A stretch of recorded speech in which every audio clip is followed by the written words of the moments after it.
yeah, DGen Nation fam, you know what time it is. Once again, it's the DGen Nation podcast powered by the Fantasy Authority, and we're coming at you live here on a Friday night as we get ready to talk about Sunday's Week 14 main slate. Fellas, we are at 3/4 of a way through the season. We only got a quarter left, man. It's like, man, it feels like a grind of a season that we've been going through. And then it's also like, wait, we only got a couple more slates to talk through with the people. It's bittersweet, man. It's always how the NFL season goes, man. It feels too quick, but we will have some post-season coverage for you guys. We're excited about that. Hopefully, you guys are getting up for your redraft playoffs. You're looking at your best ball teams and seeing what they're doing. And in the meantime, you could come in and get in on some action for the Week 14 main slate. Boys, we got a juicy Week 14 main slate to break down for the people. I'm curious to hear where you guys' thoughts are. And for the people who are listening and watching at home, you know what time it is. It's the usual suspects that I'm going to welcome in. It's Matty D at Matty DFS is where you can find him on Twitter and X, Matty2v2, Matty Gets Buckets, and then the one and only Godfather himself, Mr. Kevin Steele. That's at Fantasy Ref 13 is where you can find him out. Hailing from KC. I mean, Kevin, the refs are coming for, they're just helping your boys. What's going on, man? The refs they're in the pockets of KC, they're in the pockets of Detroit, and they just keep keeping hope alive there for the red and orange. Winners win, losers lose. I mean, that's all it comes down to.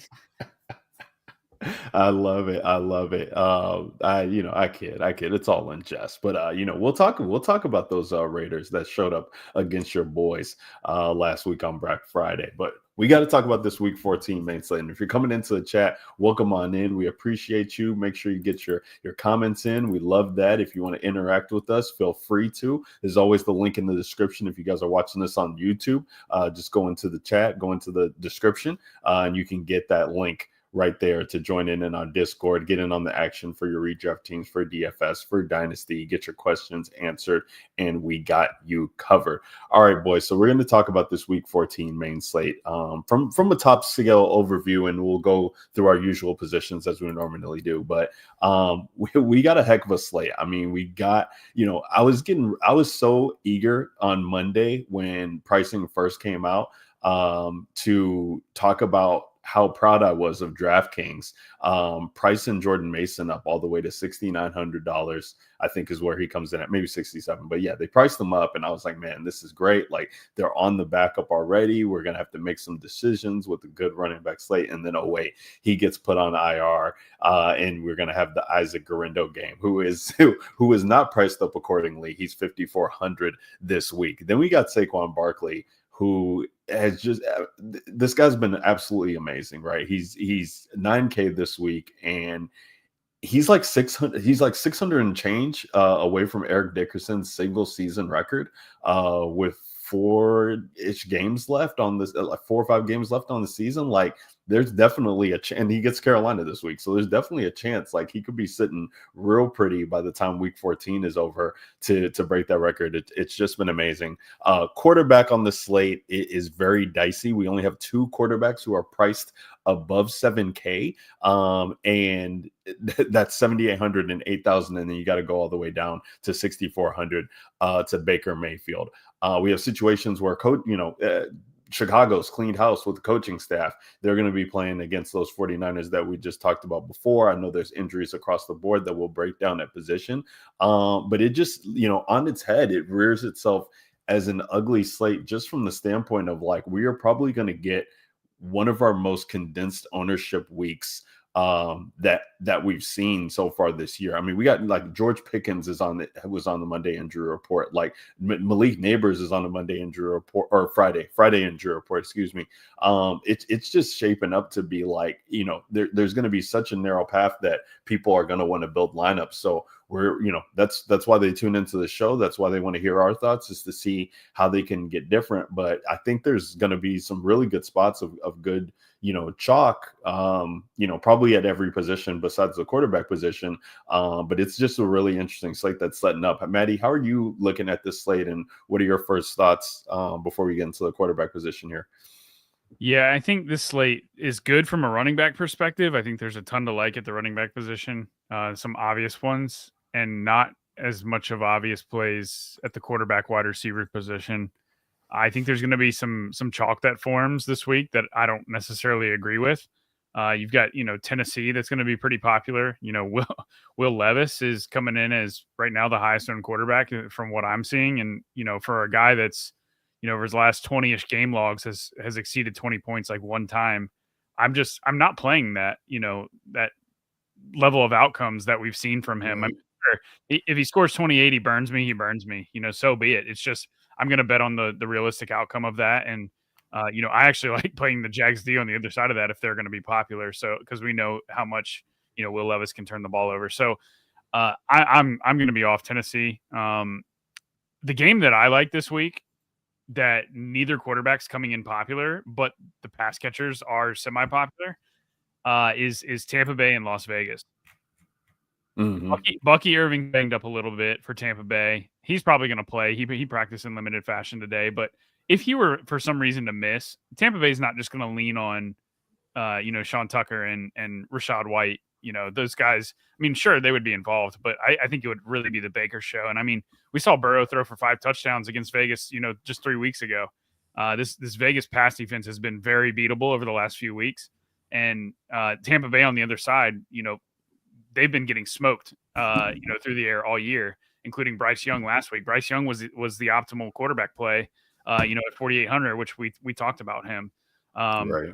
And so now you got Aiden O'Connell, who I don't want to steal too much of Kev's thunder. I won't go too much into him, but 4,800 against this Tampa Bay defense, and it's these two offenses are so consolidated in the past games. Like you've got Evans and Otten. If Baker goes off, those are the two guys that go with him. And you've got Bowers and Jacoby Myers on Vegas. So if O'Connell goes off, those are the two guys that go with him. So O'Connell's actually, Kev will talk about it, how good he's been in terms of, scoring fantasy points, and 4,800. I mean, I'll play him over Levis any day of the week and twice on Sundays. So I'm interested in that game a lot. I think that both defenses are extremely beatable through the pass. And it's two really condensed offenses, which is what we're looking for when we load up our QBs. So it's those two, and then I would say probably Sam Darnold would be my other one. I do think the Falcons can be beat pretty much any way. You can beat them on the ground, you can beat them through the air. My issue with Darnold is I just don't have confidence right now in Atlanta to push them on the other side. Atlanta's looks really bad. So there's a chance that that's an Aaron Jones game, which he's interesting. So we've seen games where Darnold will throw for 150 yards and 4 touchdowns, and he barely eclipses 20 points because they just don't throw the ball a ton. But Darnold's pretty interesting for me. In the event that Atlanta does push that game, that's probably the game stack of the week that you probably want to have if that game, if Atlanta can do anything on the other side. But Atlanta on the road in Minnesota is going to get after Cousins, and Cousins has just not looked good outside of the 2 Tampa Bay games this year, going back to Tampa Bay being a bad pass defense. Cousins has been awful outside of Tampa Bay games. So Right. I keep gravitating towards Baker and O'Connell. No, I mean, and that's that's the kind of slate that we're dealing with, right? Like, Maddie, especially with like a Josh Allen on the slate, I very rarely hear you talk about these low price quarterbacks in the way that you are, considering that you are not really an MME player. So that's just the state of the slate that we are kind of dealing with right now, and it is a 10-game slate. Once again, this is the final week that we will have teams on bye.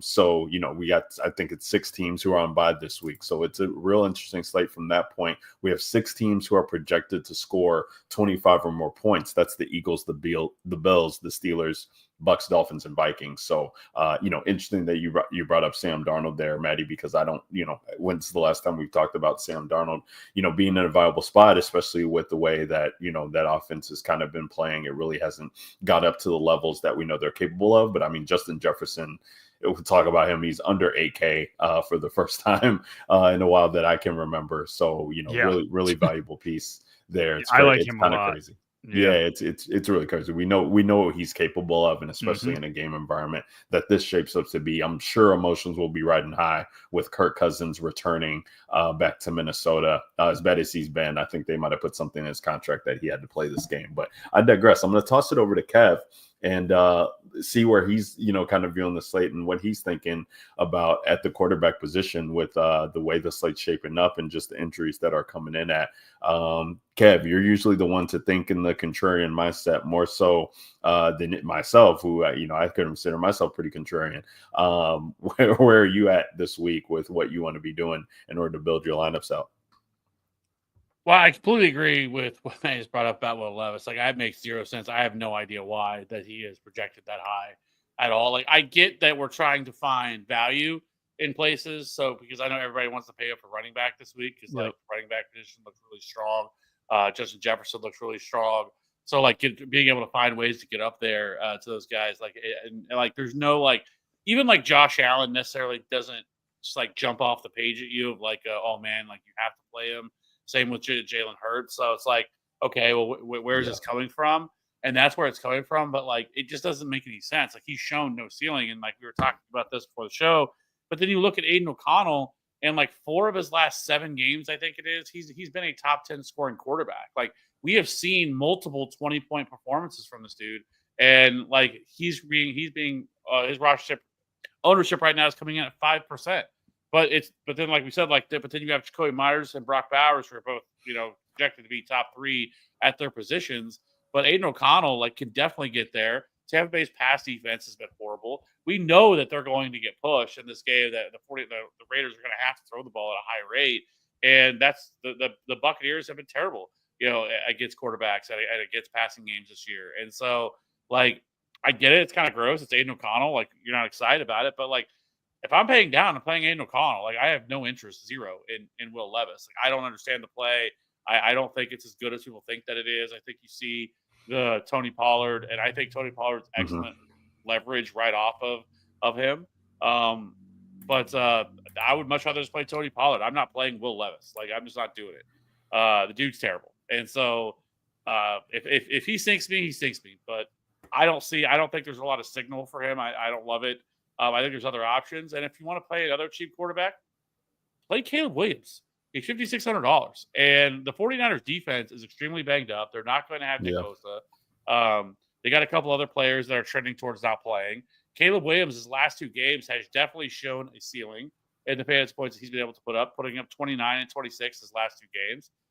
You have the 49ers, who are kind of on life support right now to be able to make the playoffs. So I think there's lots of like there. The Bears defense has started to crumble a little bit as well. So like, I don't even mind getting to the Brock Purdy side of that game too. Like, we've seen like I said, the Bears that struggle at times as well.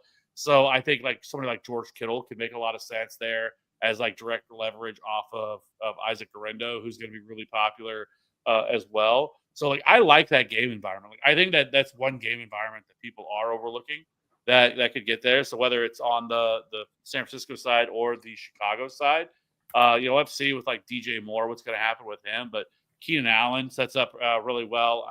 The 49ers have struggled against the slot this year quite a bit. So like, I think that is a pretty easy stack to get to. And Caleb Williams has been running the ball quite a bit Hmm. since they've made their change. So that helps his floor as well. So I like Caleb at $5,600.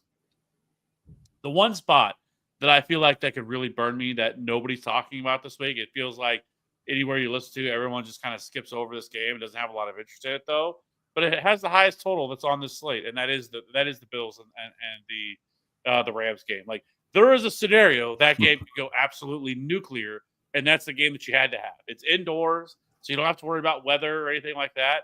But at the same time, if you're wanting to pay up for all these expensive plays, like, and Josh Allen, like, there's not like a logical stacking partner with him. They spread the ball around so much, Right. but maybe the play is you just play him naked. You just play him 8K, and you just get all the production from him, and you move and you figure it out the rest of it. After that, and not really worry so much about stacking, because like, it is hard, because like it's Shakir, it's Keon Coleman could possibly be back this week. Dalton Kincaid sounds like he's ready to come back. Mari Cooper, like, there's so many different pass catchers that they spread the ball around so much. that like I don't think necessarily you have to really worry about like a ceiling game from anybody else where he can just get there by himself. But like he certainly is one of those rare quarterbacks that can get there and score 30 plus fantasy points. They got to have it play. Like he certainly is one of those dudes. And like he's right now he's projected for 2% ownership. Like seems kind of wild to me for a player in the highest total on the slate to only have that. And then I think you can make this kind of same discussion around Jalen Hurts. Like, can Jalen Hurts get there?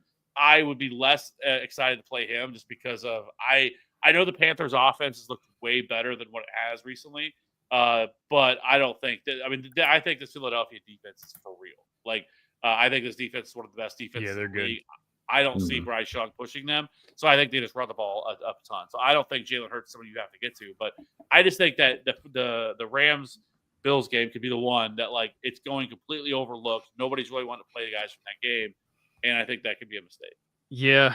My issue with that game is everybody costs $1 zillion. Like Kyron's over 7K, Puka's over 7K, Cup's over 7K, Allen's 8K. And Kyron's the guy I would want from the Ram side, I think.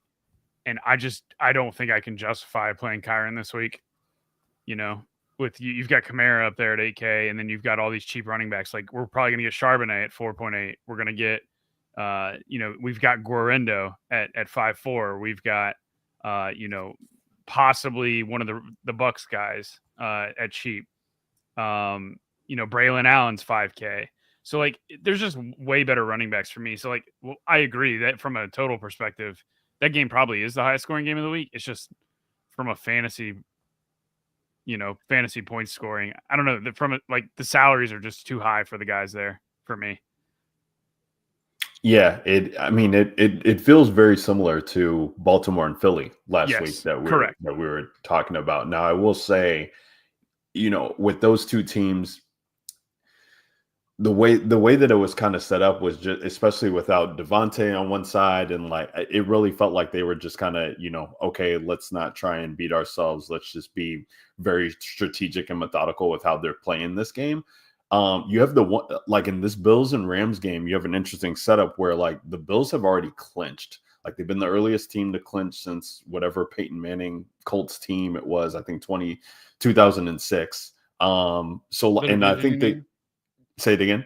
The division, you mean? Because the Chiefs clinched last. Clinch their division, right? Clinch their division. So like, not that they're not playing for anything, but like the Rams, like really are still playing for stuff. Like they're like 2 games back behind the division. Things are still. It's only a 3-point spread.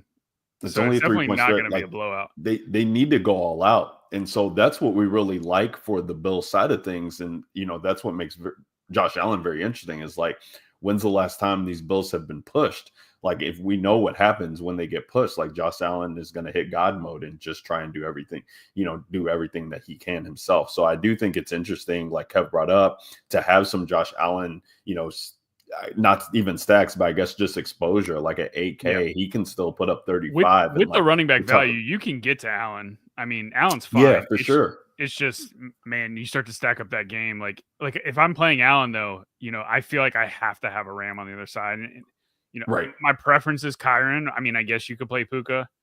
But I think it's a Kyron game. Buffalo has struggled against the run all year. Yeah, and they're really good against receivers, but it's like, when's the last time Buffalo's played against? They have struggled in the slot. So that's where like Cup would come in.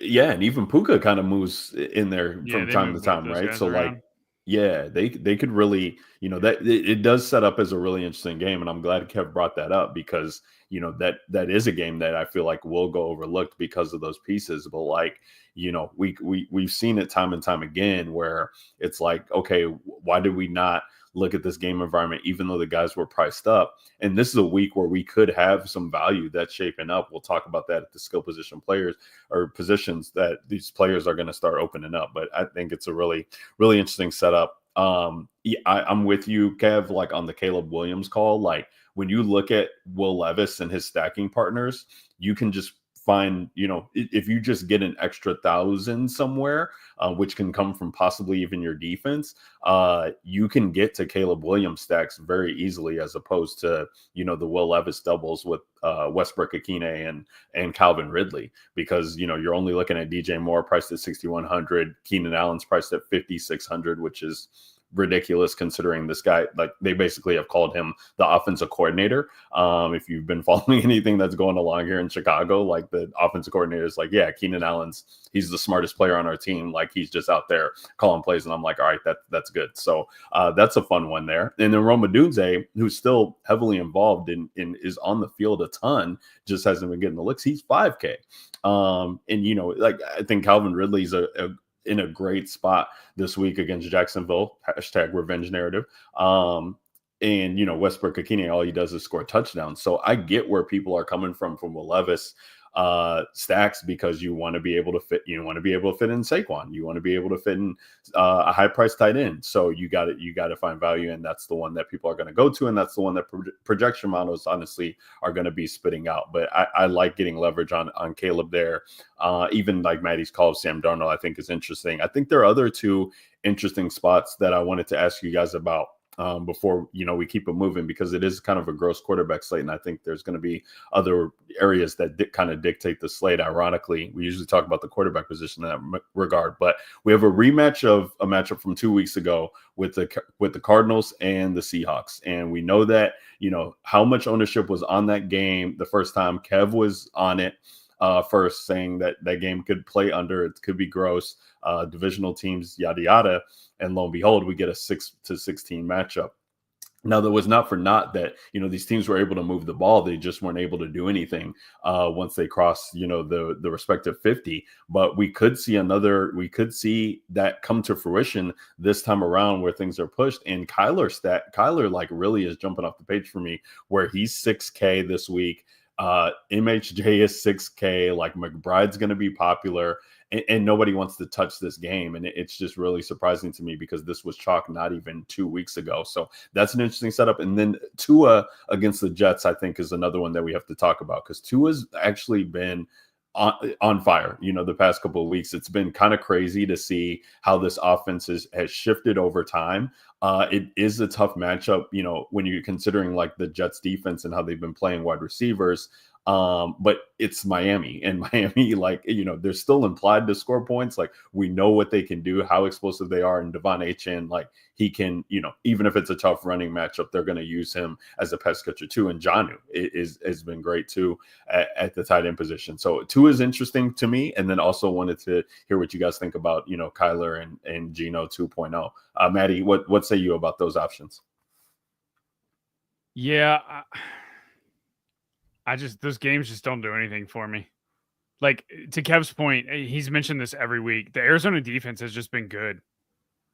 I refuse to stack that game, or to stack Arizona games, because Arizona can do weird stuff on offense. Like, it's been McBride getting all the yards, right? But he doesn't score. And then, Marvin Harrison can have ceiling games, but for the most part has been pretty pedestrian from a fantasy point standpoint.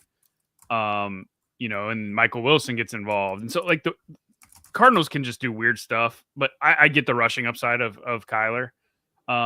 It's just, it's 6K. I don't know. That game's just weird. Like, Seattle never plays, shootouts, except for when they play the Lions. That's like the only team they've had a shootout against in the last 2 years. And then you've got the Cardinals defense playing well, and they're at home this week. So I kind of just like the running backs in that game, honestly. Like, I like Connor and Charbonnet, and don't really like the quarterbacks. And then I can't play Tua. Like, I know he had a ceiling game against Green Bay on Thanksgiving, but historically that hasn't been, with only 17 points scored. Yeah, well. Right. So like that, he has zero rushing upside. He's got to throw for 350 and 4 for it to make a ton of sense. I'd prefer to just play like, if you like that game, my preference would be to just play the receivers or the running back, Achane, as a one-off, because those guys, again, it's another offense that's so concentrated that the quarterback doesn't have to get there for the position players to get there. So Yeah. I'm surprised one game, when we're talking about these other games, one game I'm surprised you guys didn't mention is Cleveland Pittsburgh.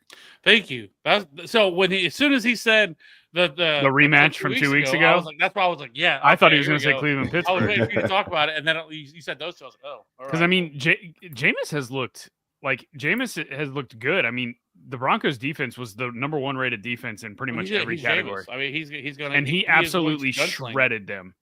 Of course, he threw 2 pick sixes, and threw 2 interceptions late in the game when it mattered. But that's been Jameis's MO, his entire career.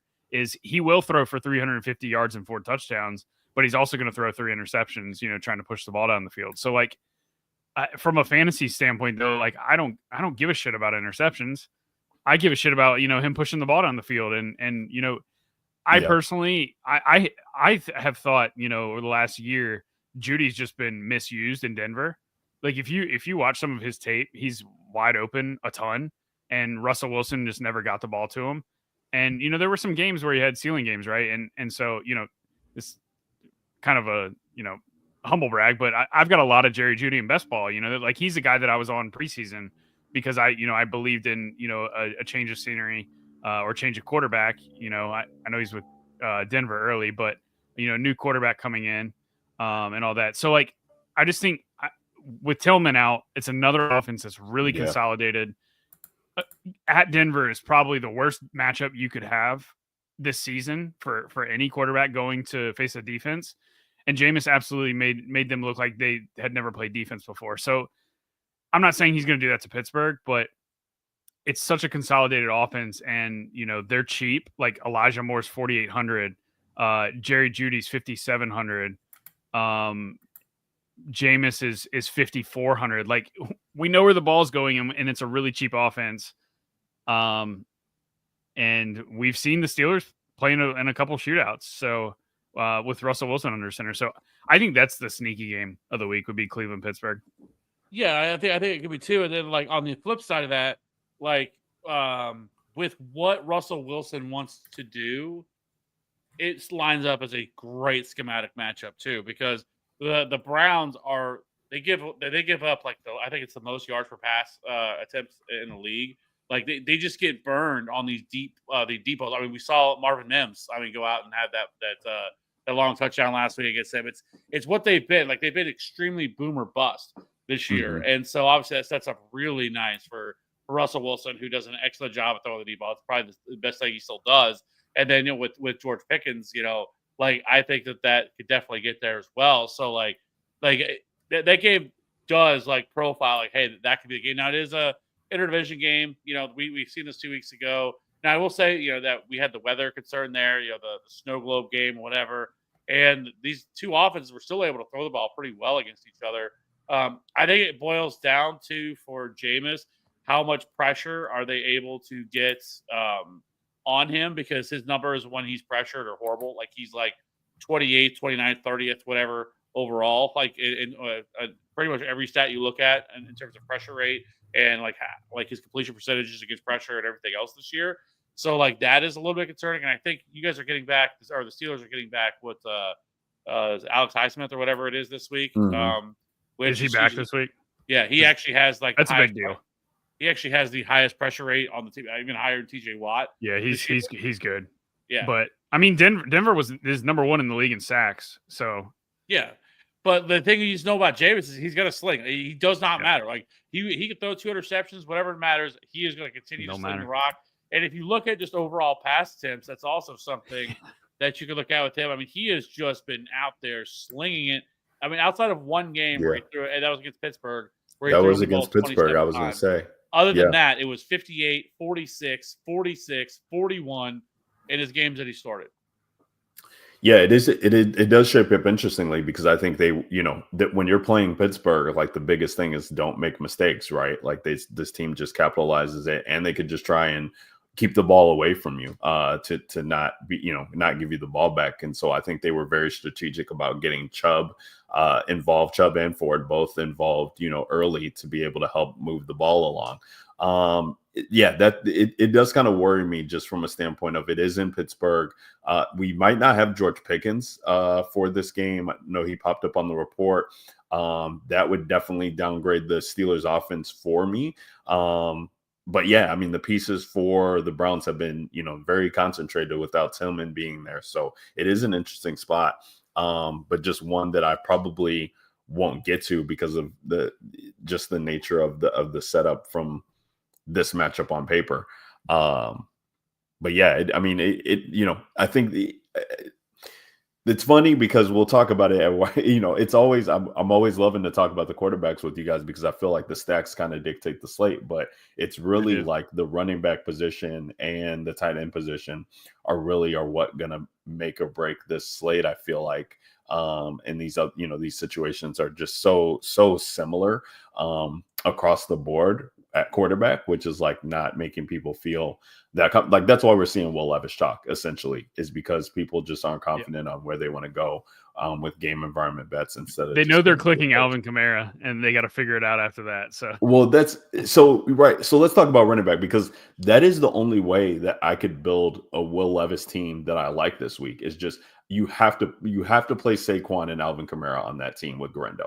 Like those are your three running backs, and you take Will Levis and you play him with a single or double, and you lock out. Like that would be the only justifiable way in my mind to get to a guy like Will Levis who really hasn't hit what you would want as a scorer on DK to feel really good in tournaments. I mean, even with Westbrook Akine going out there and scoring a touchdown every week and Calvin Ridley having good matchups, like it just hasn't come to fruition. And this is a guy who we've targeted defenses against all year. And now he wants to be the favorite. And the only way that I could build a team that I feel respectable about rolling out there is if I can jam in these two guys at the running back position and still get to Garendo. So you got Saquon Barkley, who's at 9K this week. We kind of talked about him at the top, but I mean, this is Carolina. Like he has the backfield all to himself. He's got he's got records to play for. Like you could talk yourself out of playing Saquon in large field. I get that. In single entry, I don't know how you don't click on this guy just with the way the slate is shaping up. Like he's gone for 35 or 36 points like 5 times this year. What are we talking about? Like when dudes were doing that back in the day, like it was 10K. It was like 10-5 for McCaffrey. Like he got to 11 or 12 or something like that. I feel like when he was in the Carolina days, just raking. And Saquon Barkley's role is just so solidified that it's just like so then you're taking $1,000 and you're playing Alvin Kamara, who's going on the road against the Giants. It's interesting that this will be a road matchup, not a home matchup, where I feel like he's been most popular. And like there's no Chris Olave that, we know Shaheed's been out and Taysom Hill is now on the report. So yeah, the workload should be there, but the workload has been there for the past couple of weeks. Even Taysom Hill's been banged up as well too for some time this year. And like we have 2 games of over 30 for Alvin Kamara.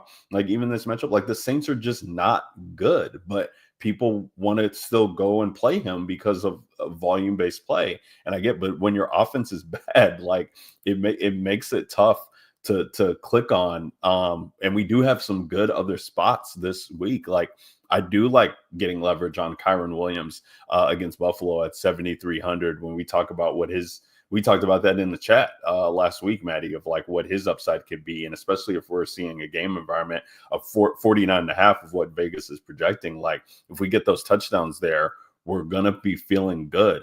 We know what Garendo shapes out at 5,400. Like he's going to be the highest owned player on the slate. I feel like maybe we just don't get a lead back in a role like that at that price. Kev mentioned Tony Pollard at 6,400, a guy who I wanted to play last week at 6,300 and a really good matchup. He gets another good matchup this week at home against the Jacksonville Jaguars that haven't been able to stop anybody. Like I'll let Kev wax poetic about his guy, Tyrone Tracy, who makes his way back on a main slate, like in that same game with Alvin Kamara, who's 5,800 and has a solid role there.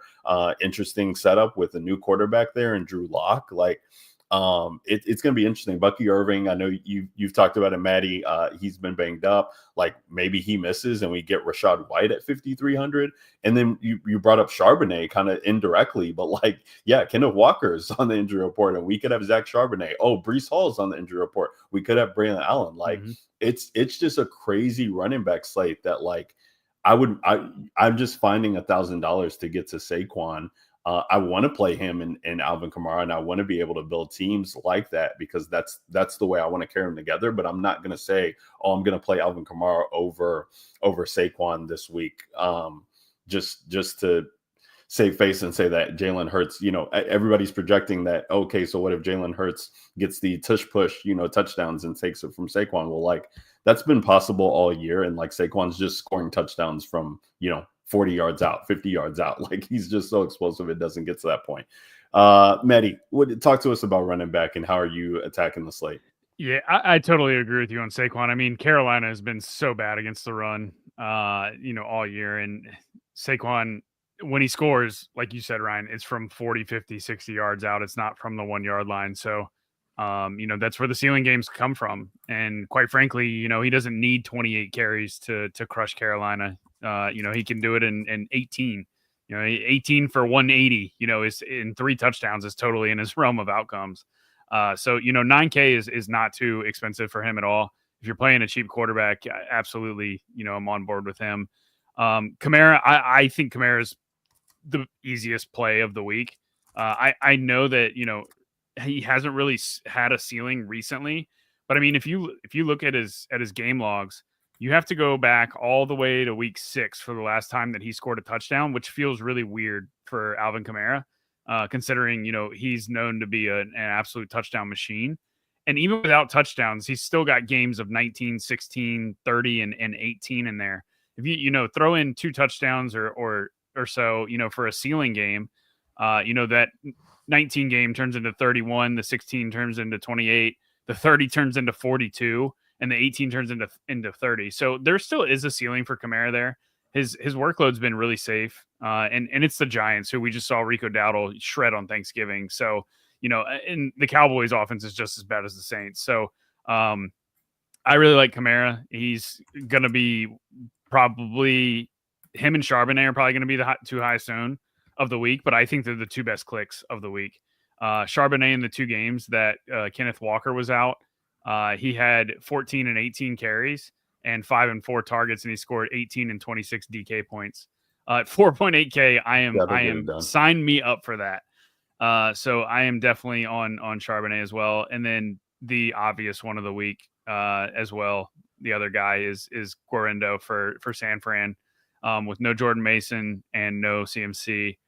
Guarendo's shown he's got explosiveness. I mean, 10 carries for 99 yards, 14 carries for 85 yards. And a touchdown in a couple of weeks where he's seen extended run. And he just looks good, quite frankly. So 5-4 at home against Chicago. Pretty confident that he's going to score a touchdown. So I like him a lot. And then, the Braylon Allen call, I like him too, given that Breece Hall's out. I mean, Allen has been pretty good in a limited role all year. I guess I'm just not as high on Allen, given that we haven't really seen Breece Hall crushing. Week over week, even when Breece has been the lead guy there. So like, I'm not as head over heels in love with Braylon Allen as I am these other guys. Cause Mason and CMC, those guys crush when they're the starter. Right. So like Guarendo's a different bucket for me than Allen this week. So those are the guys that I'm on. And I know Kev will talk about Pollard probably. I think he's a good play as well. But he's definitely lower on my list behind the other guys. Yeah, he's an interesting leverage play that Kev brought up, and again, he'll talk about him for sure. But yeah, if Levis is going to be the highest owned quarterback on the slate, like, where are the touchdowns going? Oh, wait, they go on the ground. It's interesting. Yeah, Maddie, with Braylon Allen too, and Kev, you might know more about this, but I believe Vera Tucker and Moses on the offensive line are banged up and possibly going to miss. So like, just, the woes just keep coming for the Jets that the offensive line is not going to be healthy.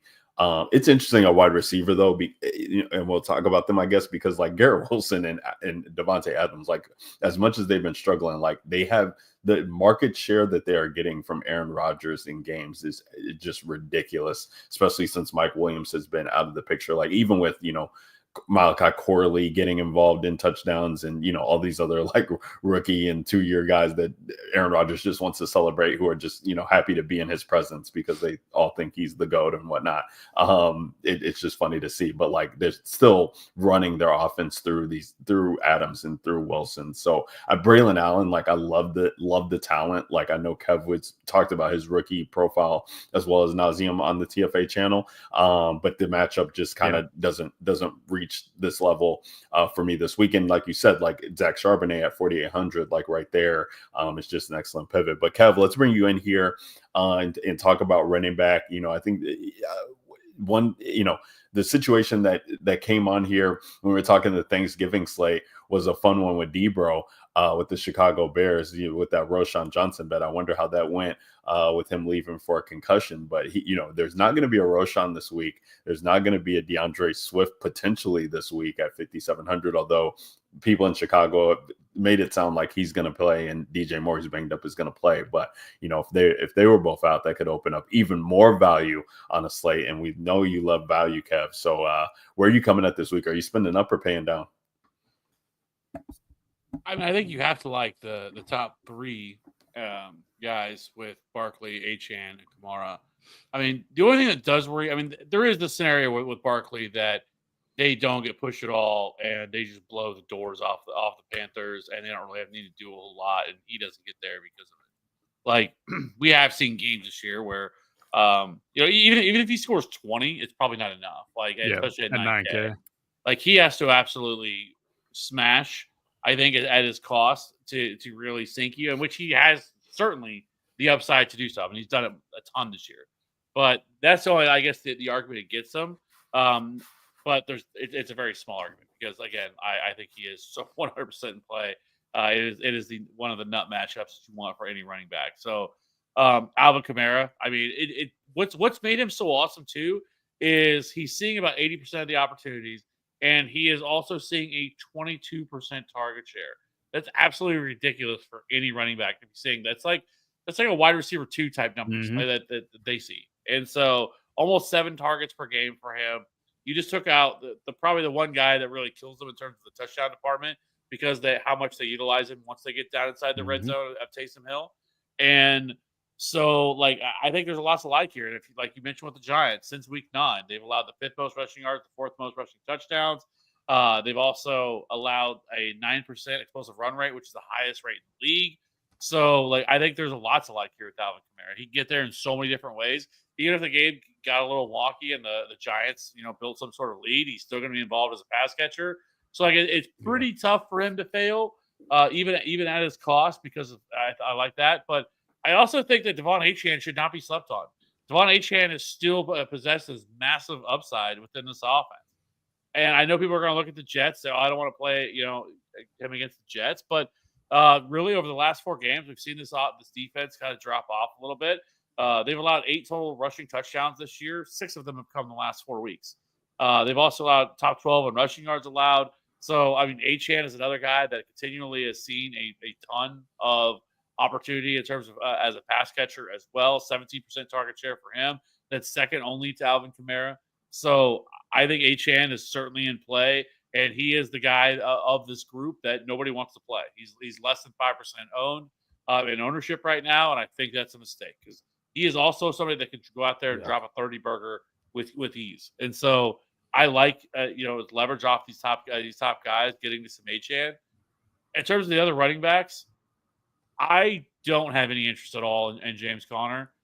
They have been really splitting up touches now with him. We're seeing some, of Trey Benson mix in. We're seeing some Amari Mercado. And since Ernest Jones was traded to the Seahawks for run defense has actually been pretty damn good recently. And so this isn't the same matchup if you look at it on the season for them. It's not the same matchup. They've actually been much better since that trade they made. And so I'm not that excited to play James Conner. I'm not excited to play. I'm not excited to play Zach Charbonnet either because when I look at the Cardinals, I mean, we talk about it, but the Cardinals' run defense has been legitimately excellent over the last 6 weeks. I mean, they are one of the best run defenses in the league over that span. Their stuff rate is near the highest in the league. They've just done a really good job. This defense has really turned things around, and I know I keep talking about it. So but I get his price. But I think it would be a different conversation if we didn't have any other value on the slate, to where you can make a much easier case. But I don't think you have to play him because of everybody else that's out there. And Kenneth Walker does sound legitimately questionable. Mike McDonald's really said that he really doesn't know if he's going to play or not.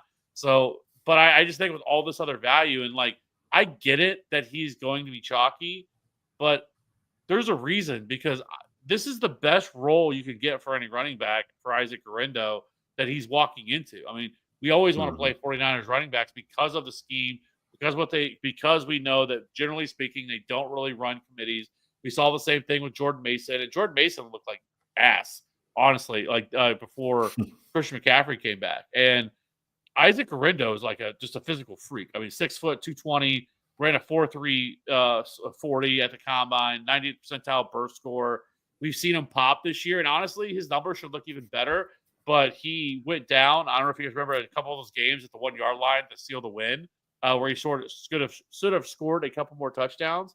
And the Bears' run defense has been absolutely dreadful. Since week 10, the Bears have allowed the 9th most rushing yards, the 11th highest explosive run rate allowed, the 7th highest yards before contact per attempt, and the 11th most DK points to position. It's hard not to love Isaac Guerrero. He's probably going to play 70-80% of the snaps.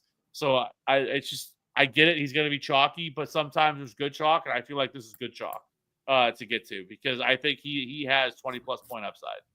You mentioned Braylon Allen. What worries me about him more so than anything else is Isaiah Davis coming in and taking pass-catching work away from him. And on a PPR site, I would much rather – I know he's only $5K, but I would probably rather have a guy that has a full workload ahead of him, and I don't know if Braylon Allen does. I think that he could end up being that first, second down banger where Isaiah Davis comes in and takes opportunity from him. So even though he's only $5K, I don't know if he's necessarily somebody you have to get to at his cost, considering the other plays that are around him. I think that where Zach Charbonnet becomes a little bit more interesting in that way, because of he's probably going to be more involved in the passing game, where Braylon Allen hasn't really shown that. And then lastly, you guys were talking about Tony Pollard. I absolutely love Tony Pollard. Last week, even when Tyjae Spears came back, he maintained his workhorse role. He's handling almost 75% of the snaps this year. He's seeing a 16% target share. Those are all excellent numbers. And then you have the Jags, who have allowed the 3rd most rushing yards, the 4th lowest stuff rate, and the 11th highest yards before contact per attempt. So Tony Pollard is an excellent play. He's a workhorse. He's not as expensive as some of these other plays, and he's direct leverage off of Will Levis, who's going to be really chalky.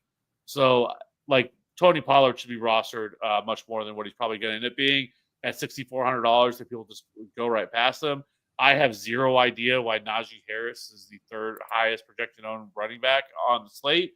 That'll be something I never get excited about ever.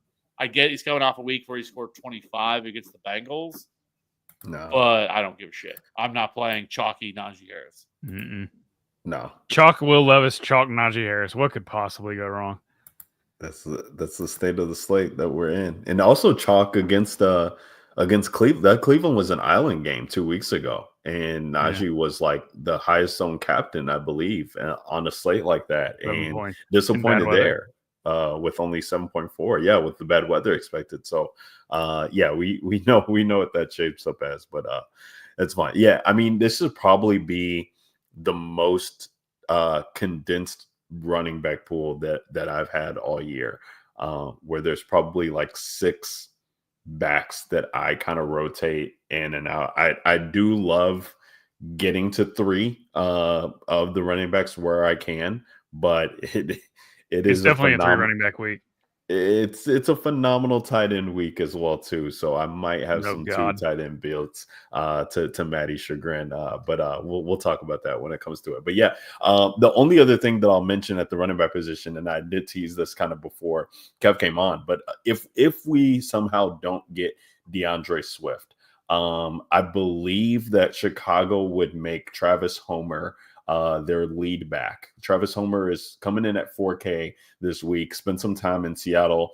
For those of you guys who've been playing redraft for a couple years now, you might remember his days with Russell Wilson there in Seattle, and kind of his profile. Now, the interesting thing about his profile is that he played for the now head coach of the Bears, Thomas Brown, at the University of Miami when he coordinated the offense. So I think that Thomas Brown would look to get him involved in some looks there. And, there's not much depth at the running back position for the Bears as it currently stands, with Roshan being in concussion protocol. So that would be interesting there. You'd only really have Darrington Evans as the other back that he'd be competing with for touches. So that'd be an interesting spot there.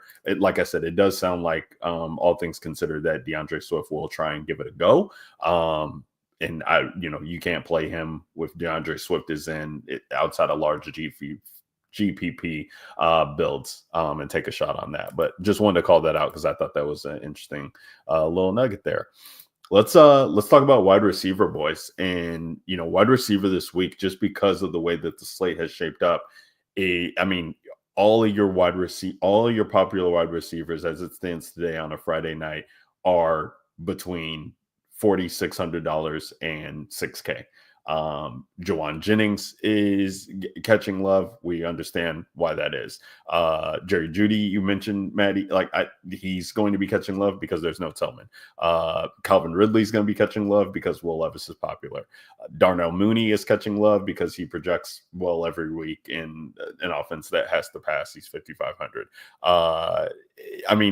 The Jacoby Myers is 5,600, has a Q tag, but we expect him to play. Like, we know what time it is. So all your receivers are kind of living in that spot. I expect Westbrook-Akine to probably be the highest owned that he's been on the year thus far, because all he does is catch touchdowns, and now all of a sudden Will Levis is popular, so people will try and get to him.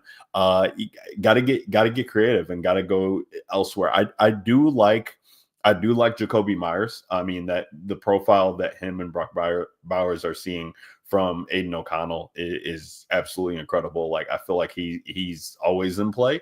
And we've seen this with Jacoby Myers back from Maddie's preseason DFS days, when you were calling him out when he was with the New England Patriots. Like, all this dude did would rack up yards, and he just couldn't find the end zone. And now people have forgotten about that, when Jacoby Myers was on that whatever long game streak where he couldn't find the end zone, but would still kind of be popular. And now he's, one of the most popular wide receivers. It's just funny how things work out like that. Darnell Mooney, I do have some interest in him, probably more so in the game stack of that environment of Atlanta and Minnesota. But, at 5,500, I think you could, talk me into his profile really well. Let's talk about the high-end receivers, and I'll toss it over to Maddie. A.J. Brown, coming off of that letdown spot without Devonta Smith, but it's A.J. Brown. If you wanted to talk about leverage off of Saquon or pivot, I guess, maybe not even leverage, but if you're saying that, okay, Saquon is going to fail, but the Eagles are implied to score all these points, they got to come from somewhere. It could possibly come from, Jalen Hurts and A.J. Brown. Justin Jefferson, I still think I guess it's an argument could be made, but to me, he's the best wide receiver in the league, and he is not going to be treated as such. His ownership or his price is all the way down at 7,800, but has a great matchup here. Definitely like a potentially Sam Darnold and Justin Jefferson stack this week. Cooper Kupp and Puka Nacua have gotten a huge share of the work from Matthew Stafford. They're 7K and 7,700 respectively. But if that game takes off, one of those guys has to be involved. Mike Evans, man, you kind of talked about that with Baker. And then Tyreek Hill's dealing with this wrist. We haven't seen the explosive game yet, but it's Tyreek Hill. Oh, and newsflash, Sauce Gardner on the injury report, he might be out. CJ Mosley might be out for the Jets. So, in a matchup that nobody's expecting Tyreek Hill to go off, why would he not go off this week when Maddie doesn't want to play Tua at all? and they'll just explode in that game.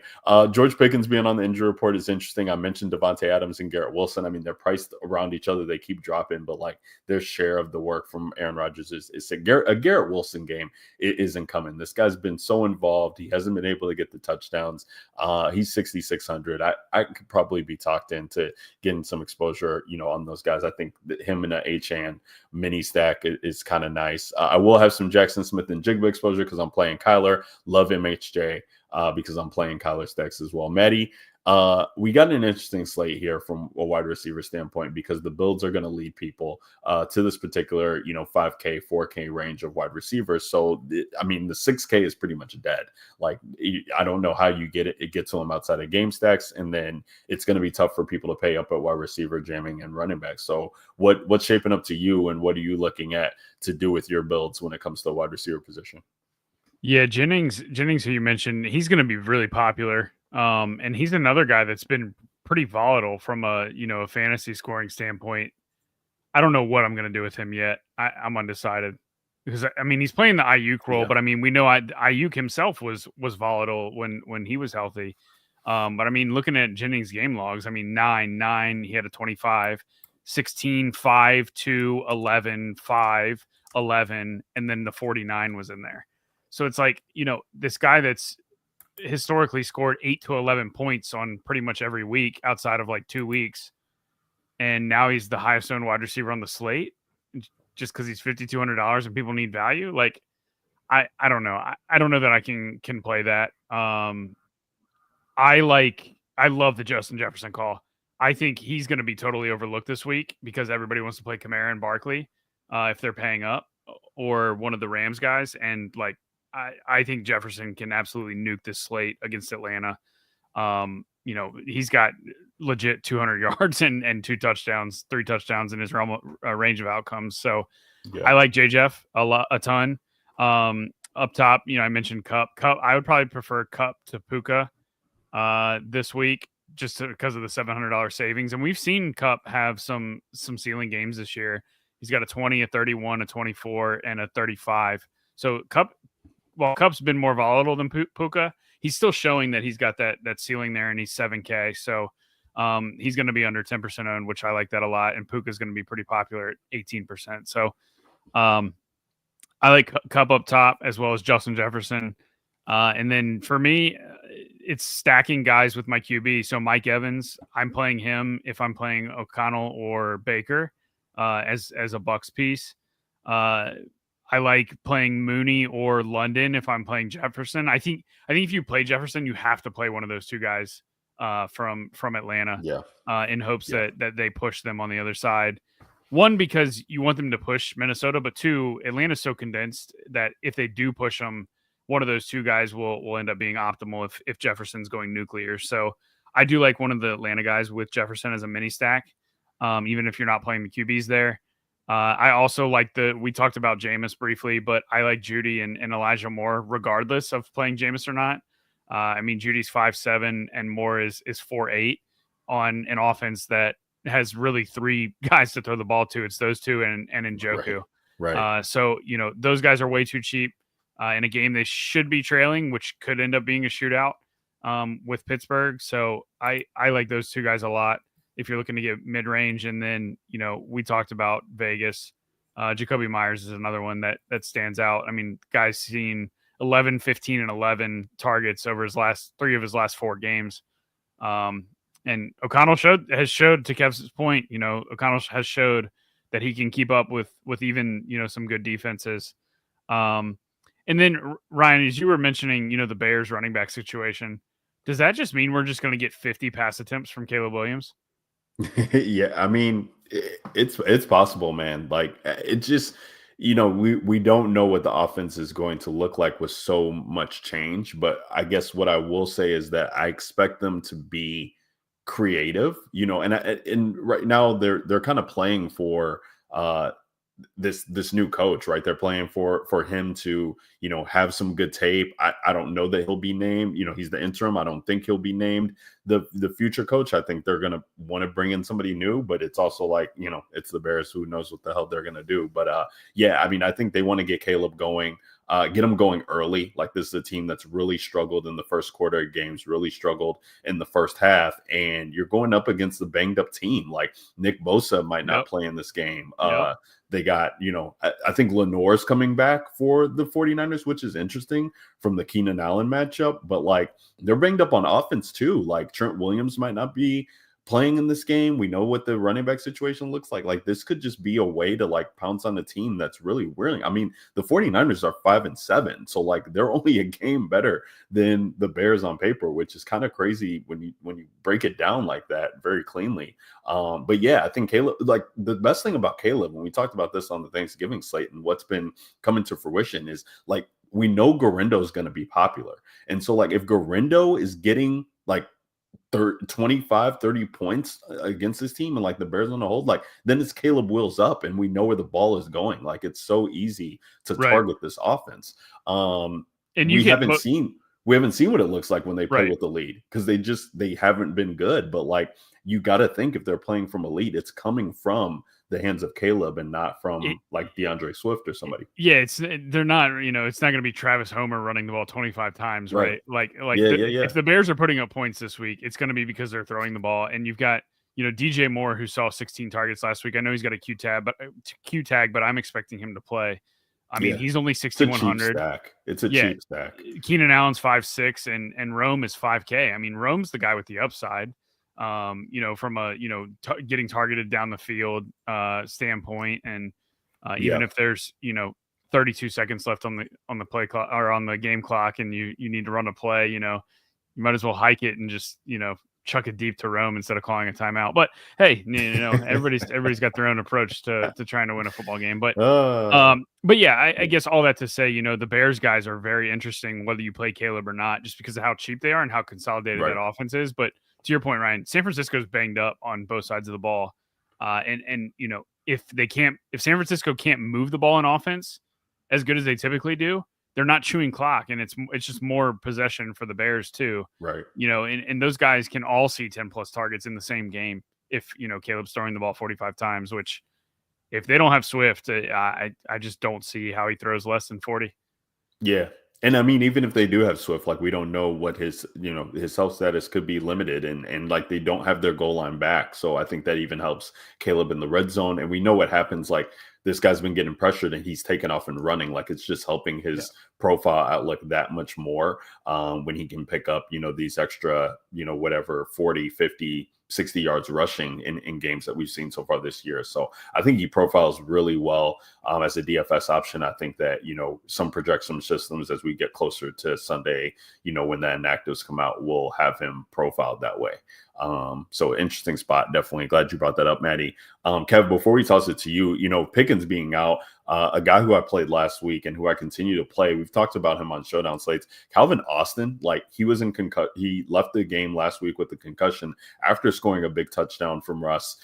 He's only 3,300. Like he just never gets priced up. I think he's an interesting play this week. Even if Pickens is out there, because of what his big playmaking ability and how Russ looks to him, deep in this offense. He's definitely like the second, preferred guy, and him and Russ have a rapport. So I think he becomes like the ultimate, like, ultimate unlocking of your lineup piece, especially if Pickens comes out. I really want Pickens to play because I still have interest in Austin at 3,300. I think he makes for an interesting stack too if you are interested in paying up for defense this week for the Steelers, because he's out there in the return game. He can pay off dividends in that way as well too, and you get the double dip. But Kev, what's shaping up for you at wide receiver, and how are you looking to build out your lineups this week from this position? I mean, the Justin Jefferson thing, I think, is legit. The only thing that worries you with him is just the targets. He hasn't seen double-digit targets since week 5. It's kind of wild, all things considered. Yeah. I mean, he's getting like 8 to 9 targets, but like he's not being like absolutely peppered with targets. But I will say that Atlanta has been atrocious against outside wide receivers this year. They allow the second most points to outside wide receivers. Only Denver has allowed more. Now some of that could be skewed for Denver because of Judy, the absolute thrashing they just took. But either way, it's just been a good matchup to target. So I mean, Jefferson, he's one of the rare wide receivers on the slate that could give you 30+ point upside.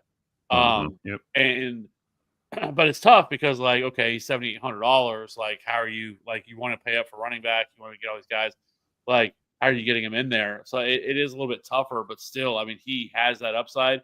I think AJ Brown does as well, but again, you're kind of worried about, like, do the Eagles have to really throw the ball at all? I mean, Dallas Goedert looks like he's going to be out, so that helps. Someone like Devonta he'll be Smith, out. who I think is interesting at $5,800, but Mike Evans is in a tremendous spot too.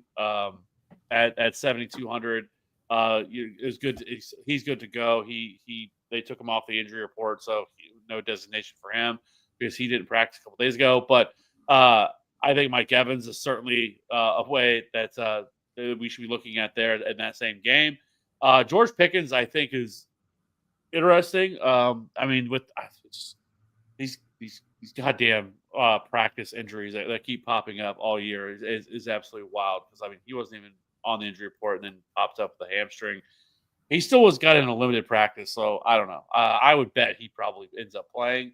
But we already talked about that spot there for them and how Cleveland really struggles in those. And Greg Newsome, I believe, is also out in that game, so that should help. One of their corners is out, so if George Pickens is out there, I'm gonna have interest. $6,800, like he could definitely go nuclear. I think in terms of some of the other. JSN is definitely a corner or a wide receiver that I want to play.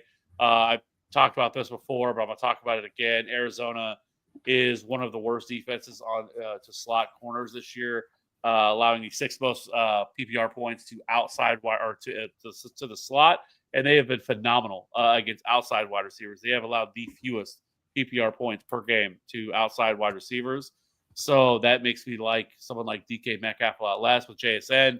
We know that he plays a slot. It's like 80% of the time that he leads all wide receivers and slot or snaps from the slot. So JSN is in play at 63, and he's been anyways, kind of getting there over DK Metcalf anyways. He has had more receiving yards than he has in both games that DK Metcalf has been back. So JSN at $6,300, I think that is still a palatable price you can get to him there for him. And then, I think that if you don't want to play Justin Jefferson, I think Jordan Addison at least becomes interesting. He's significantly cheaper. He is still seeing a pretty decent target share in this offense. I mean, 8 targets, 9 targets, 6 targets the last 3 weeks. So, like, you could look there at $5,300 where people are going to want to play him because everybody wants to play Juwan Jennings. Juwan Jennings is looks like a top 2 or 3 owned wide receiver this week. So you could look there. Elijah Moore, I think, is interesting too. But I will say this: he has typically been the slot wide receiver, but they've started to change things up where they're kind of moving these guys around a little bit more because Pittsburgh has been elite against slot wide receivers this year. I think they're only allowing like 7.5 PPR points per game, which I think is the lowest in the league. But I still think both of them are in play. Both those wide receivers are in play. If you're wanting a really cheap wide receiver, in that same game for Cleveland, we saw this last week, against the against the Broncos. He didn't have necessarily a monster game, but he is super cheap, and that is their other wide receiver that they had. Why is his name slipping my mind? Jamari Thrash saw some looks last week in that same game, and then as well as I can't think of his name. Now I look like it's slipping my mind. Michael Woods. Sorry, Michael Woods. He's $3K. He saw 5 targets last week in that same game. I think you could look there as some like really as another value play. I was struggling there, and you're on mute. But I know I'm on mute, and people I knew can. It was Michael, but I kept wanting to say Thomas. I'm like, I know his name's not Thomas. So people can get there because because you were struggling too. That's, I mean, I love when Kev can wax poetic about these guys who are flying under the radar. Everybody wants to play Judy and Elijah Moore. No. We're going to talk about Thrash and Michael. I mean, he was Woods. targeted 5 times last week. I mean, that's He for a was? 3K wide receiver. I mean, you know. He was. I mean, if you're playing, interesting to get those guys in game stacks to kind of free up your lineup. And we know you're playing in those MME streets, Kev. So you gotta get the people to be different. I understand it, and I love it. There'll be some pivot options to be made here for sure, and definitely I think Thrash is questionable as well, so that could even free up another spot there for the Cleveland pass catchers. Anything else that you guys want to touch on wide receiver wise before I think the one thing, if you're interested in Josh Allen, like it doesn't become any clearer this week. Keon Coleman, I believe, is expected back. So it just makes it that much tougher to get to a stacking option for him. But I mean, Cooper could do it. Shakir could do it. Hell, Keon Coleman could be that guy to pop with him. It's just you might have to do a little bit more guessing this week than we even like to usually do with Josh Allen teams. So you guys got anything else for the wide receiver position before we move it to tight end? Would you have any interest in Darius Slayton if Malik Neighbors misses? Absolutely We've seen him have not. ceiling games with when he's been out. It's $4,300. I mean, there's nobody we're really worried about from the Saints secondary or anything like that. Anything you have to worry about there. Their defense doesn't really get pressure that much. Now, I will say on the flip side, they've been really bad. The Giants have been horrendous with allowing pressure this year. But like $4,300, like we've seen ceiling games from him before, where he is, when he's the primary target. I don't know. He was also best buddies with Daniel Jones, so it's no longer Daniel Jones. I will yeah, say, but I mean, if you don't have Malik Neighbors, sling it, they also lost Theo Johnson, so like he's on IR now, and so like who the hell are they from? Because I mean, to be fair, I mean say what? Tracy. Sure, but like it's not like the Saints are an offense or a team that we should be like, oh my god, they're playing the Saints. Like this is a scary matchup for them. So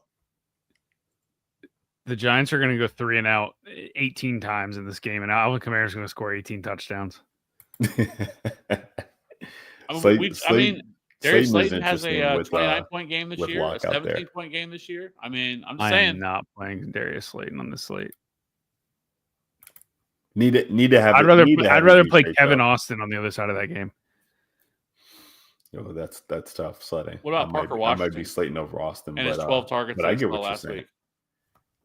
I get what you're saying. I mean, the ball's gonna have to go somewhere. I feel like, man. I mean, that's where I would probably not play Slayton as a one-off, but I would be interested in having some exposure to him on my Alvin Kamara builds.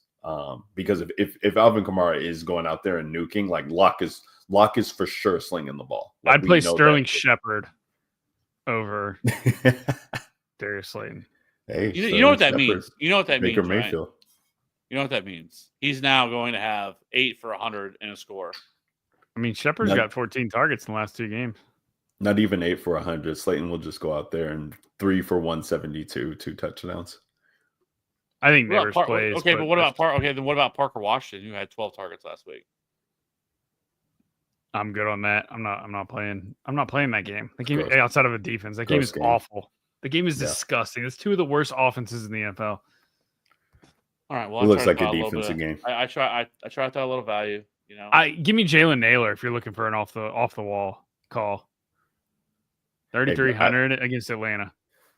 I think Michael Woods is the off the wall call for sure, and the Calvin Austin. I love that. Maddie let you slide with Thrash and Woods too, and then you started. I draw the line at Slayton. You started going in the bag, and I do like the Calvin Austin call. If Pickens plays, just because I like the Steelers' offense more if Pickens is in. I think without Pickens, that team probably struggles to move the ball. You're not going to play MVS, who's just continually scores touchdown? Absolutely not, because Alvin Kamara is scoring all the touchdowns. Yeah. All right. Yeah. I think I've done enough rambling about bad wide receivers. Don't play any of those guys. That's the real solution. Well, you have another position to talk about it. We No, this know position's easy. cheap tight ends Now is this Kev's position is MO. actually good. Like there's actually a This lot position's of easy. plays. Yeah. Well, there is some plays that shape out, and shout out to Mr. Ray 956 who comes into the chat and asks if it's a two tight end week. It's never a You two can. tight end week for Maddie. That's not Love true. it's rarely a two tight end It's week for rare. Maddie. But yeah, I mean the tight ends are absolutely phenomenal this week. I mean, let's start off at the top. We got Brock Bowers. I mean, he just absolutely bloused the Kansas City Chiefs. It didn't amount to a win, but he loved what his target profile is from AOC. And even when it was Gardner Minshew, I mean, this guy just looks like this is who everybody wanted Kyle Pitts to be, and it was like just wait a couple years on Brock Bowers, who everybody was talking up in college that he would, he's leaps and bounds better than everybody else, and now he's in the NFL, and people want to act surprised that he's doing what he's doing. But yeah, he's absolutely incredible. Hard to not want to click on him. I mean, Trey McBride in this matchup, the last time he goes out and puts up over 28 DK points without scoring a touchdown. So he just is gonna have an incredible outlook on this slate. George Kittle is 5,800, but again, there's not Trent Williams not being out there in this matchup. He might be asked to do a little bit more inline blocking on the offensive line, maybe. But 5,800 for George Kittle, like without Christian McCaffrey out there, we know what his upside is, and it's against this Chicago defense that has been reeling over the past couple of weeks. And then Jonnu Smith, 5,300. We know what he's been doing with Tua in this offense. It's been absolutely incredible to see him kind of step up and step into the mix with Tyreek Hill being banged up, going against this Jets team who might not look like a good matchup on paper, but especially with Sauce being out, I think and CJ Mosley, like they'll definitely find ways to get Jonnu Smith in space, and he just has been awesome. And then right below him is David Njoku, who has, what is it? Is it the 22 targets in the past 2 games, and then before that, like 977. I mean, when you look at the target profiles with Jameis Winston, it's been absolutely incredible. And without Tillman, it just kind of frees up some stuff with him. Outside of that, I mean, I just want to find salary to be able to get to a guy that's 5K and above. I do think like Cole Kmet's interesting on Caleb Williams stacks. I do think that TJ Hawkinson could possibly make some sense, even with Oliver being back. I think that at 4,300, you could talk me into him on some Sam Darnold lineups. And then Cade Otton, I think, is really going to be, popping this week against LV, who's been letting up points in bunches to the tight end position.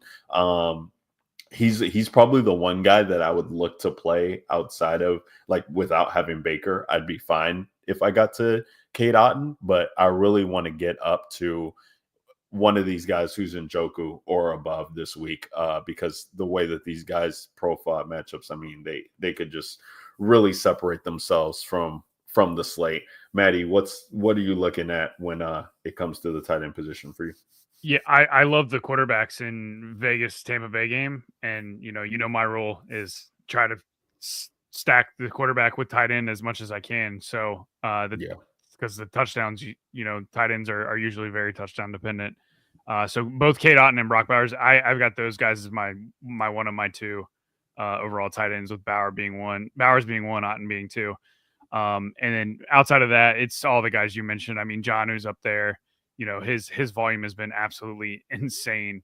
Like you said, 22 targets in the last 2 games is crazy. And then you got Hawkinson. I like him against Atlanta. I just like Minnesota against Atlanta this week. And then Njoku, we talked about Elijah Moore and Jerry Jeudy, but Njoku with Jameis has been great this year. But for me, especially if you're game stacking Vegas and Tampa, you can play both those guys together, because those guys are very, they drive a lot of the touchdowns that their team scores. So if that game shoots out, I would expect both Bowers and Otton to be heavily involved in the scoring. So I do like Bowers Otton minis this week. Yeah, Bowers just, I mean, he looks. And what's interesting too, when I was playing around with some builds, is Baker plus Otton is like $100 less than O'Connell plus Bowers. So you can get you can pretty much get a very similar build between the 2 if you go one way or the other. But you can also play Bowers and Otton together. Yeah, no, two tight end week is definitely on the table Yep. this week for your boy. Kev, what say you at the tight end position, and who are you going to be trying to get into your lineups? How about Grant? No, Oh God. Yeah, no. I was waiting You for couldn't it. even I make do it through think the For it. name. there is a tight end that you guys didn't mention that we should, and that's Juwan Johnson. I mean, he's $3,400. He is projected as the fifth best value on the slate. So he was targeted 7 times last week. So I guess I'm just trying to maybe I just need to play a Derek Carr stack at this point. You know, Yeah. Pretty much, yeah. a Giants and Saints stack here is incoming. So Please send me head to heads. but I mean, Juwan Johnson, $3,400 is definitely in play. 7 targets last week, especially with Taysom out. I think it really kind of opens things up for him.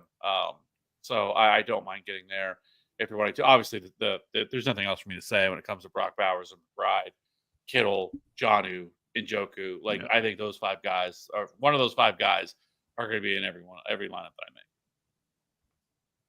Yeah. It's really straightforward this Yep, week at the I agree. tight end position, and yeah, I mean those two guys at the top are just by far leaps and bounds the best of the position. Let's talk about defense so we can build a lineup and close it out for the people. Thanks for everybody rocking along. It's the DJ Nation podcast powered by the Fantasy Authority. We're breaking down the Week 14 main slate here on DraftKings for you guys. As we talk about defense, I think that there's a couple of defenses who are in play. I think the Saints will come in as very popular against the Giants there at 2,900. People want to get to them. I expect the Titans and the Jags defenses, both of those offenses going against each other, to be very popular at only 28 and 2,600. Steelers at 3,500. I mean, they're at home against this Cleveland team, and I think they'll try and probably garner some popularity even at their price because of what Jameis offers on the other side, which is he's the gift that keeps on giving. He gives the goodness on the offense, and he gives the taketh away of the interceptions with his aggressive play style. So we could see them in obviously with the front 7 there, getting Highsmith back, as Kev mentioned. They could really wreak havoc. The Minnesota Vikings have been going to a lot this year, I feel like, and Cousins, welcome back to Minnesota. Like, here we go. We're just gonna, send Brian Flores blitzes at you all the time and have fun dealing with that on your bum Achilles. They're 3,400. I like getting to them as a pivot. Cardinals have been good as well too, as you guys have both mentioned. They're 3K. So a lot of places to go. I think for me, it's just going to end up how my teams are building and just keeping the defenses that I like in mind and just seeing what fits. But probably will not go a defense under the Jaguars as it stands right now, I don't think.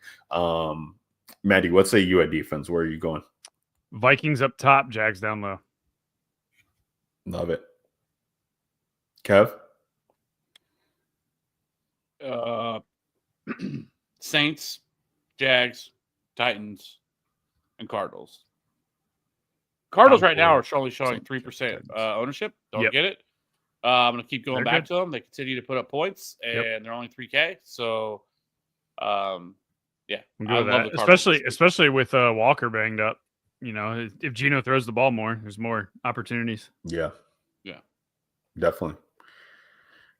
Fun, pretty straightforward there, boys. Yeah, interesting slate as we talk about all the pending injuries and things that we're kind of waiting to fully shape out where the direction of the slate is going. So definitely make sure you guys are monitoring the injury reports into Saturday, and then definitely when the inactives come out before lock on Sunday.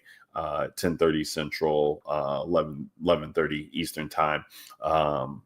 It's going to be vital to knowing how the slate is officially locked in and where all the spots are coming in at, both on the offense and defensive side of the ball, because I think there are some defensive injury spots that could help shape the slate as well too.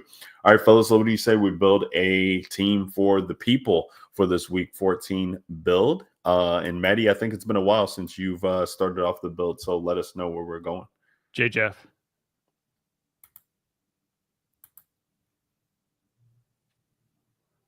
Kev? I had a whole.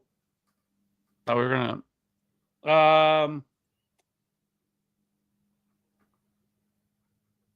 You know what?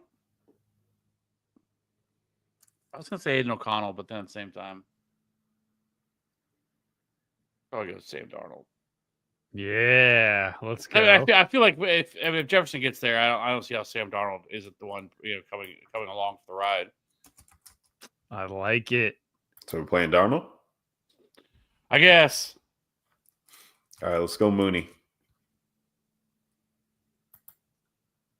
Let's go Hawk.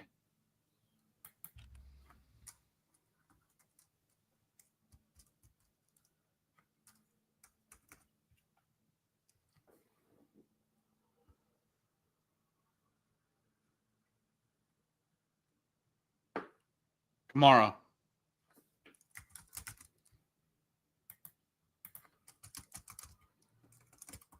All right, and we're not going to play this game, so let's just put Isaac Guerrero in right now. 54. So I believe we have 4,300 left for wide receiver flex and defense.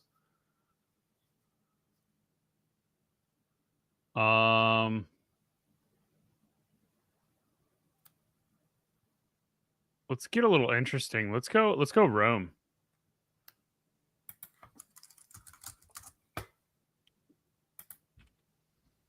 Mini with Isaac.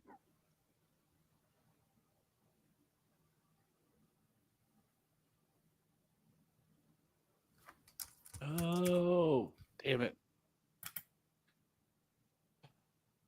I want to play Kennel as like a little mini stack, but with Rendo too, but can't do that.